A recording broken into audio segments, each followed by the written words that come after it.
Welcome back to the channel, everybody. I hope everybody got to see Crown Jewel. If not, please do not watch this until you've seen that, unless you want spoilers, because I'm going to give away the winners. Know that predetermined. All right. So, right off the bat, must say, what a way to kick off November. I mean, I know that we have the Survivor Series coming up at the end of the month, but Crown Jewel did not disappoint. Was it the greatest show ever? I thought it was pretty good. There were some parts that I kind of struggled with, but I'm hoping that you guys overall enjoyed it. I think it was a fun day to watch some wrestling. I didn't get to watch it live. I did have to watch it on the rerun, but, I was able to have some more popcorn. It was a little bit darker. Got to set the mood for a good time to just sit back, relax, and watch some wrestling. Very, very happy with it. I am digging this Saturday night wrestling stuff all day long. It is so much better than the Sunday where you're like, oh my God, I got to get back up and go to work or got to go to school. Loving that I'm able to just chill on Sunday, have a good time, and do this like review. So right off the bat, one of the show opener started with Roman Reigns and the original bloodline, which is the Usos versus the new bloodline. That match had everything that I thought it was going to have. It was going to be a storyline pusher. It was not going to be the end all be all. If you thought that was going to happen, you'd be sadly disappointed. I do like, if you guys didn't, or if you watched closely, there was a part where, main event Jey Uso wasn't wanting to tag in Roman, kind of showing, hey, you're not going to be the one who tells me what to do. How does that play out? How does it work? Biggest shocker of the night, though, I will say, was Solo Sikoa actually pinning Roman Reigns. Now, I don't know how that's going to set it up, but it just goes to show that WWE has big plans for a long run with this thing. Then, at the very end, you saw main event getting ready to get his head smashed in by Solo Sikoa and the rest of them with a steel chair. But then, all of a sudden, Sami Zayn comes out. Sami Zayn didn't have a whole lot of other appearance in this entire show. Just came out and turned his back on the new bloodline and showed his allegiance to the Uso brothers and Roman. How does that play out? Because Roman didn't look like he was very happy to see Sami Zayn. I think Roman Reigns is going to use them to get himself back into power. Then what does that look like after that? And if you think that Roman Reigns isn't out there just to take over, you're out of your mind. We've seen Roman before. He used to be the guy that everybody loved and wanted to kiss the babies and shake the hands and all that kind of stuff when WWE's trying to push him down our throats. Now, all of a sudden, we're cheering him. He still has that glimmer of the old tribal chief. So it'll be interesting to see what happens with that.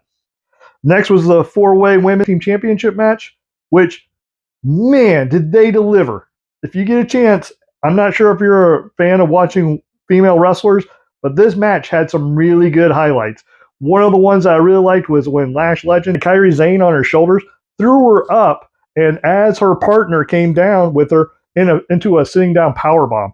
That was crazy, showing that Jade Cargill is not just the only woman that has a lot of strength to her. So, a couple big high spots. One of the things I will also say is Kelsey Green, anytime that the camera is on her, she is going to be entertaining. She is over the top. I love it. She is one of those that it doesn't matter if she gets 10 seconds of filming time or she gets an hour. She's going to suck up every single minute of it. Go back, watch that match. Yes, I was right. Jade Cargill and Bianca Belair did win. The part that I was wrong at is I was kind of hoping you'd start seeing a little bit more cracks at the tag team, but we did not see that. They gelled very, very well. How does this look going forward? Looks like we'll have to wait a little bit longer for Jade to go on her own. Then we saw Seth Rollins versus Bronson Reed. Had the makings for a great match. It was good. Bronson Reed came out, made a name for himself, was dominating the whole thing. The thing that I did not like about this whole pay-per-view that I'm kind of disgusted with, Bronson Reed was beating the heck out of Seth Rollins. Every time Seth Rollins tried to mount an offensive, he shut him down very quickly. Then at the last minute and a half, Seth Rollins comes in, does a couple surf stomps, wins the match. Why? Why is it that they had to have Seth Rollins win? Like, it doesn't make any sense to me. Like, I don't understand. If you have him being a monster, have him win the match. You could play it off that, oh, Seth Rollins wasn't at 100%. They were already trying to play up Seth Rollins' first match since July. Then play that up. Make it to where it gives them a reason to kind of keep battling to try to take out the big bad monster. I don't like it. The one thing that they kind of used to save grace and save face with Bronson Reed's character is even after Seth Rollins did a super stomp off the top rope, Bronson Reed quickly got to his feet after the match was over with and kept motioning, I want more. I want more. I mean, that's cool and all, but once again, why did Seth Rollins have to win? If somebody can tell me, please put it in the comments below. Nia Jax versus Liv Morgan. Nia Jax coming in, doing what I thought she was going to use, using that power game. Outside interference causes Liv Morgan to win the match. I knew that was if Liv Morgan was going to win, it was going to be from outside interference. I was correct on that. But I thought Nia Jax was going to, ultimately go over. She did not. Liv Morgan won. Now, I am super, super proud of Liv Morgan, and the reason why is because if you would have taken Liv Morgan 3 years ago, you would have thought, why is she even still in the WWE? I'm talking about when she was with the Riot Squad. That may have been 4 years ago. But you saw what she was doing. She was kind of like, when you're watching her wrestle, you're like, okay, she could be a mid-carder at best for the women's division. Then they kind of gave her the rub to become, because she became so popular, she actually beat Ronda Rousey, became the women's champion, quickly lost it, and then got injured, so on and so forth, to where she is right now. What I love is that she is capitalizing on it. She is putting on really good matches. She's putting on really good shows. Almost every match, though, is going to be a David versus Goliath because she is one of the smaller women on the roster, but she is making the most of it. To see her emotion of when she won that match and when she got the ring wrestler is when you show that she really does care. She's not here just for a paycheck. She really does love what she does. Absolutely loved it. I'm sad that I didn't pick her, but I'm glad that she won overall. So anxious to see what happens with that. Then we had a pseudo match. It never started. What it did is just, once again, further a storyline. Randy Orton versus KO. Neither one of them looked like the best after they got out of that. A lot of officials got beat up. They're going to play it up like there's going to be a lot of fines, maybe even suspensions and that kind of stuff. I don't know how they're going to build this up because they've already had Hell in a Cell. So what is it going to be? What is going to be the big match that's going to finalize this one if they've already gotten past those type of pay-per-views? So I'm anxious to see where this goes and how long it goes for. Because even in a promo before the match, Kevin Owens is already talking about how you can't touch the precious golden child, Cody Rhodes. So you know that they're building up for Cody Rhodes versus Kevin Owens. I don't want to see one story get moved away to build on another one. I love the Randy versus KO because you're going to have two people who are willing to go to the edge to win a match. So you're going to have that all over the place, that sadistic style, that any means necessary type of match. I like that. I just don't want them to cut this one off midstream so he can start feuding with Cody Rhodes or bring Cody in with the Randy Orton.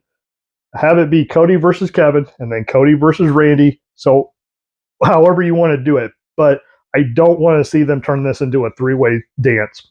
Now, speaking of three-way dance, we have LA Knight, retaining his title in the three-way dance against Andrade and Carmelo Hayes. All three of them put on one heck of a show. I want to see all three of them back in the main event picture. I want to see an LA Knight versus Cody. I want to see an Andrade versus Cody. I want to see a Carmelo versus Cody. That's how good those three did yesterday. When you leave and when they leave a match and you're already like, man, I want to see what they could do against this opponent, you know that you got great talent there. I highly recommend, if you don't watch any match outside of the Cody versus Gunther match, you watch that three-way dance. You won't be disappointed. I don't think, anyway. Like I said, LA Knight won it. I wish Carmelo Hayes would have won it. Not gonna lie, I had picked Carmelo. He didn't win it, but I think he won. As far as moving his stock level in the company up. So then finally we have that big match, Cody versus Gunther, and man, did it deliver! That was an old school type of wrestling match. It was technical. There was a story that was built inside the actual ring. I loved it. Cody came out the winner, which I kind of figured he would, but it wasn't because it was decisive. He won it by a small mistake, which is I thought how they would do it. Because you do not want to tear down Gunther by having him lose cleanly. But this is the second time in the year, I believe, that Gunther has been pinned cleanly for the 1, 2, 3. At the end of the match, they both shook hands, and you can kind of mouth what Gunther was saying, and it was kind of to the effect of, "You got the best of me today. You won't happen again." I would love to see that matchup again. I don't think that they'll do it for a while because they are on two different brands, and Triple H seems to be doing very, very good and trying to stay true to it's a brand split. And the only reason why you guys would be wrestling together is during one of these special type of promotions. So I love to see them go at it again because it was a really good match. Cody once again showing that he is the face of WWE. Once again, when he left, the emotion that he showed, all the outpouring, all the support that he was getting from the fans, the WWE fans are very, very firmly behind him. Now, there's going to be outliers. There's going to be people who are like, "Hey, Cody doesn't do this. Cody, I don't like Cody." Cody, I think, will get to a point that he'll get to the John Cena point, where everybody really deep down, when John Cena shows up, they love John Cena, but they don't like him because it's cool not to like the good guy. I think that's what's going to end up happening with Cody. My money, though, I'm going to be a Cody crybaby forever. It seems like he's going to have to do something really, really crazy for me not to, because I love the whole character. I love him. I love his character as far as his actual character. He's there for the fans. He's there for the kids. He's there to have a good time. He wants you to get your money's worth, and he has stayed true to that. So, um, overall thoughts, like I said, if I were to rate this 1 out of 10, I'd probably say it was about 6.5, maybe a 7. There was a lot of good spots. I will say Metaphor, Lash Legend, and Jakara Jackson really built up a name for themselves. I can't wait to see how they perform. And really, if I'm going to be honest, out of those two, Lash Legend, she came out, she stood face to face to Jade Cargill. I'm really excited to see what she ends up doing. Reed, again, very, very high point. I think that he has a very, very bright future. Can't wait to see it. Speaking of bright futures, let's talk about a little bit of wrestling news that happened while we were getting ready for Crown Jewel.